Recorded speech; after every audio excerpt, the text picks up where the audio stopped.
বাংলাদেশের খুবই গুরুত্বপূর্ণ একটি শিল্প হচ্ছে হোসিয়ারি শিল্প। এই হোসিয়ারি শিল্প পাবনা জেলায় প্রচুর পরিমাণে গড়ে উঠেছে এবং প্রসার লাভ করেছে।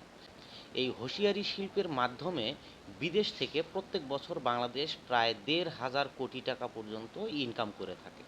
এই শিল্পে ঝুট কাপড় থেকে বিশেষ করে বিভিন্ন ধরনের কাপড় তৈরি হয় বা বস্ত্র তৈরি হয়। বিশেষ করে নারীদের অন্তর্বাস, সক্স এই জাতীয় পণ্যগুলো বিশেষ করে বেশি তৈরি হয়। বিশেষ করে ভারত বাংলাদেশের সম্পর্কের অবনতির কারণে এই শিল্প আরও বেশি করে হুমকির মুখে পড়েছে। কারণ বাংলাদেশের এই শিল্পের সবচাইতে বিদেশি বড় মার্কেট হচ্ছে ভারত।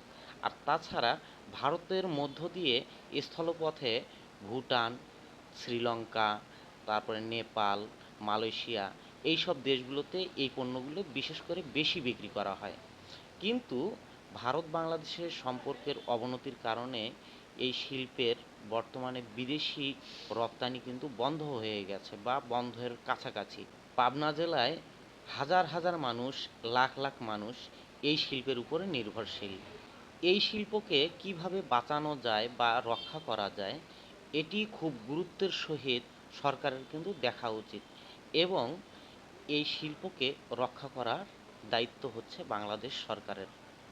এই শিল্পকে বাঁচানোর জন্য এবং রক্ষা করার জন্য সরকারের কিন্তু খুব দ্রুত পদক্ষেপ নেওয়া দরকার।